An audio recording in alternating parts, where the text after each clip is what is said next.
এবং বয়স যত বাড়ে আমরা তত নীরবতার প্রেমে পড়ি।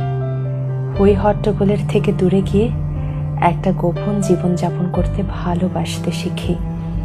শতাধিক লোক দেখানো বন্ধুর প্রাচুর্য ছেড়ে দুটো আসল বন্ধুর সাথে সুখ দুঃখের গল্প করতে শিখি।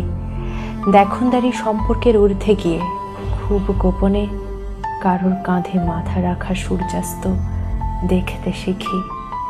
কে সারাটা জীবন পাশে থাকতে এসেছে আর কে সামান্য ঝড়ে খড়কুটোর মতো উড়ে যাবে বুঝতে শিখি। অপ্রত্যাশিত অপমানে, নিন্দায়, বিশ্বাসঘাতকতায় চুপ থাকতে শিখি। কার কথা ভেবে চোখের জল ফেলা উচিত আর কার কথা এক ফালি হাসি হেসে এড়িয়ে যাওয়া উচিত বুঝতে শিখি। জীবনের এই লম্বা সফরে আমরা প্রত্যেকেই আসলে একটা যাত্রীবাহী ট্রেনের মতো। বয়স বাড়ার সাথে সাথে আমরা বুঝতে শিখি কোন স্টেশনে থামতে হবে আর কোন স্টেশন আসার আগেই গতিবেগ বাড়িয়ে দিতে হবে।